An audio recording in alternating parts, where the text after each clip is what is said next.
দেখো কতটা লোভনীয় লাগছে খাবারটা, লোভনীয় লাগছে না? তো চলো চটজলদি দেখে নিই আজকের এই লোভনীয় খাবারের রেসিপি, যেটা বাড়ির থাকার উপকরণ দিয়ে বানানো যাবে। আর সবথেকে মেন কথা, এটা বানাতে লাগবে ডিম, কারণ ডিম আমাদের প্রত্যেকের পছন্দ। আর আজকের রেসিপিটা থাকছে কিন্তু আজকে রাতের ডিনারের জন্য। ডিনারে এরকম একটা রেসিপি থাকলে রুটি, লুচি, পরোটা যাই দেবে মোটামুটি উঠে যাবে। তারপর দেখে নিই রেসিপিতে কী কী লাগছে। প্রথমে অনেকটা পরিমাণে পেঁয়াজ পেঁয়াজ কুচিয়ে নিয়েছিলাম।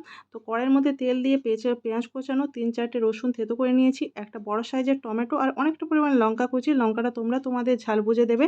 তারপরে নর্মাল যে বেসিক মশলাগুলো থাকে, হলুদ, লবণ, চিনি, তার সঙ্গে হচ্ছে কাশ্মীরি রেড চিলি পাউডার, জিরে ধনে গুঁড়ো, যা যা পরিমাণে দরকার মানে নর্মাল বাড়িতে থাকা নর্মাল বেসিক মশলাগুলো দিয়ে খুব ভালোভাবে কষিয়ে নেবো।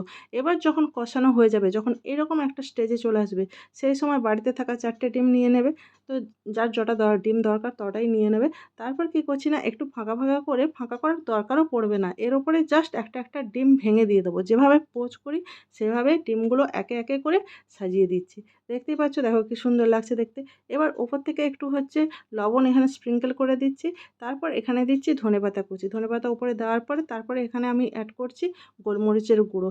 তো এখানে একটু লঙ্কাটা লাগে, যেহেতু পেঁয়াজ অনেকটা পরিমাণে আছে, তো লঙ্কাটা টেস্টটা একদম অ্যাডজাস্ট হয়ে যাবে।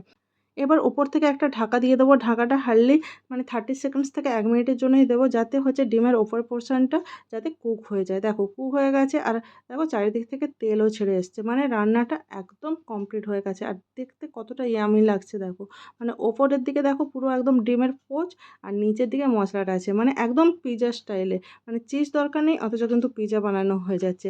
তারপর এখানে একটা একটা করে কেটে হচ্ছে সার্ভ করে দিচ্ছি। তো চলো তোমাদের দেখিয়ে দিচ্ছি যে আমি সার্ভিংটা কীভাবে করলাম। দেখো একটা একটা পিস কেটে নিয়েছি, আর বাড়িতে আমি এখানে রুটির সঙ্গে সার্ভ করেছি।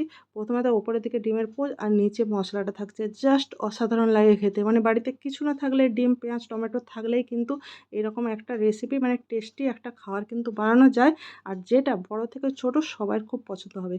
তো এই রেসিপি তোমাদের কেমন লাগলো অবশ্যই কিন্তু একটা কমেন্ট করে জানিও। দেখা হচ্ছে নেক্সট ভিডিওতে, ততক্ষণ ভালো থেকো, সুস্থ থেকো, টাটা।